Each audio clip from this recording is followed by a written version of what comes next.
Ginahangkat sang hanay sang militar ang rebelde nga New People's Army sang pag-atubangay sa patag-awayan kasunod sang pagpatay sa isa ka soldado sa barangay Lahug, Tapaz, Capiz. Suno kay Major Zenon Pancito III, ang tagpamaba sang 3rd Infantry Division sang Philippine Army, ang pagpatay kay Corporal Frederick Villasis, ang isa ka barbariko kag matalaw nga tikang sang gintawag sini tumatandang paurong nga rebelde nga NPA. May baluan nga brutal nga gingapo sa kamot si Villasis ka ginpatay samtang ginpahapa ang duwa ka mga sibilyan antes ginsugan ang iya nga motorsiklo. Lauman sa mga rebelde suno kay Pancito nga ang amo nga hitabo ang magadugang sa pagbuhi sang ila dugo nga mas nangin maisog agod mapapas ang mga yara sa makawala nga grupo. Hindi ini malimtan sang militar nga hitabo suno sa opisyal rason nga ila tinguhaan nga maangko ng hustisya para sa ila nagtaliwan nya kaupod. Magabato sila suno kay Pancito sa pagpakig-away sa mga rebelde tubtob sa pinakakatapusan nila nga miyembro. Sa karon suno sa opisyal, mayara sang duwa ka guerrilla fronts sang mga rebelde sa isla sang Panay nga amo ang Southern kag Central Front sang kinusang rehiyong Panay. Apang wala sang dapat kabalakan ang publiko suno diri bangod nagapabilin nga masangkaron ang mga lihok sang militar kag may presensya sang ilahanay ang mga lugar nga natumod nga may mga rebelde.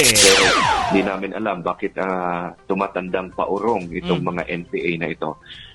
But anyway, we vow to seek justice to our comrade. Hindi ito makakalimutan ng hanay ng 3rd Infantry Division. Sabi nga namin, ito is a cowardly act by the New People's Army. Hindi kami natatakot.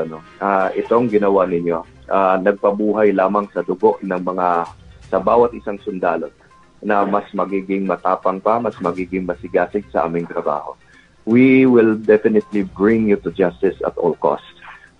We will face you squarely in battle, and we will fight until the last of your armed men will die in battle. Si Major Zenon Pancito III sang napakigangutan sang Radyo Bandera Rojas. Balita nagikan diri sa probinsya sang Capiz. Ini si Kabanderang Joshua Kenneth Anas, nagabandera sa matuod nga serbisyo publiko kag kalingawan sa Western Visayas. Radyo Bandera.